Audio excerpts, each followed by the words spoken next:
যিমানেই মোক ধমকি দিব অসমক আপোনালোকে যিমানেই ধমকি দিব চেষ্টা কৰিব অসমে লাচিতৰ হেংদান আকৌ এবাৰ হাতত তুলি ল'ব আৰু আমি প্ৰমাণ কৰিম যে অসমীয়ায়ো অসমবাসীয়েও ভাৰতীয় লোকসকলে কেনেকৈ জীয়াই থাকিব লাগে আমি তাক জানো আৰু সেই সংগ্ৰামখন আমি আকৌ এবাৰ যুঁজিব খুজিছো আমি জিকিব খুজিছো হেংদাং লৈ এতিয়া অসমীয়া জাতিক তেওঁ এতিয়া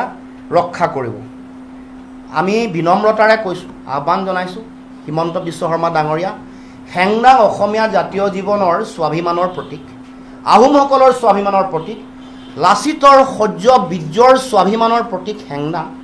হেংদাঙক আপোনাৰ নিজৰ ৰাজনৈতিক ভৱিষ্যত অন্ধকাৰ দিশলৈ গতি কৰাৰ সময়ত আবেগিক কৰি এই হেংদাঙক লৈ আপুনি ৰাজনীতি নকৰিব অপমান নকৰিব যদি হেংদাঙৰ প্ৰতি আপোনাৰ ইমানেই দায়িত্ব আছিলে দায়বদ্ধতা আছিলে আপুনি 6টা জনগোষ্ঠী জনজাতিকৰণ কৰি দিব লাগিছিল আপুনি হেংদাঙৰ আজি নাম লৈছে আবেগিক কৰি জাতিটোক সেই সময়ত আপুনি যেতিয়া সমষ্টি পুনৰ নিৰ্ধাৰণ হ'ল আহোম অধ্যুষিত সমষ্টিসমূহৰ যিটো সমষ্টিৰ সংখ্যা আছিলে এইটো কমাই আনিলে নাই আপুনি এবাৰ ভাবি চাওকচোন গতিকে এই যে যিটো কাম তেওঁ কৰিবলৈ ওলাইছে এই যে অসমৰ জনগণক এতিয়া ক্ষমতাত থাকি লুণ্ঠন কৰিবলৈ এতিয়া তেওঁ এই যে আম্বানী আদানী এইসকলৰ নাম লৈছে আজমল এইবোৰতো তেওঁৰ সহোদৰ আম্বানী আদানী আৰু ছৈয়দা হামিদ এইবোৰৰ লগত তেওঁৰ নিকট সম্পৰ্ক আছে আমি ইতিমধ্যে কৈ দিছোঁ সম্পৰ্কৰ গোটেই আমি দেখুৱাই দিছোঁ উদঙাই দেখুৱাইছোঁ এতিয়া তেওঁৰ আঁঠুৱাৰ তলৰ মানুহ এইসকল আজমলৰ লগত তেওঁ এটা সময়ত গোপন সম্পৰ্ক এইটো মানুহে গম পালে এতিয়া সেইকাৰণে বাহিৰৰ পৰা আউটচোৰ্চিং কৰি মাদানীক লৈ আহিছে এতিয়া আউটচোৰ্চিং কৰি ছৈয়দা হামিদাক আনিব কৈছে এতিয়া এবাৰ হিমন্ত বিশ্ব শৰ্মাই অসমত থকা সাম্প্ৰদায়িক এজেণ্টক ব্যৱহাৰ কৰি ধৰ্মীয় মেৰুকৰণ কৰিব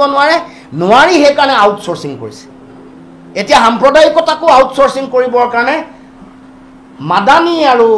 ছৈয়দা হামিদ ডাঙৰীয়ানীক লৈ আহিছে অসমৰ মাটিলে গতিকে আপুনি এই যে সংকটৰ সময়ত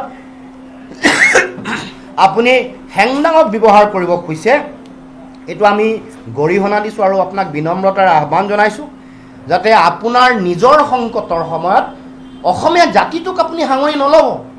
অসমীয়া জাতীয় জীৱনক সাঙুৰি নল'ব দুৰ্নীতিগ্ৰস্ত এগৰাকী ৰাজনীতিবিদৰ গাদী ৰক্ষাৰ কাৰণে অসমীয়া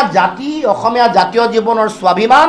এইবোৰক সাঙুৰি আবেগিক ৰাজনীতি নকৰিব এই কথা আপোনাক সকীয়াই দিব কৈছোঁ হেংদাং অসমীয়া মানুহৰ স্বাভিমান লাচিতৰ সহ্য বীৰ্যৰ প্ৰতীক ইয়াক লৈ ৰাজনীতি নকৰিব ইয়াক লৈ আপুনি অসমৰ জনগণক আবেগিক কৰি নতুলিব সকীয়াই দিব কৈছোঁ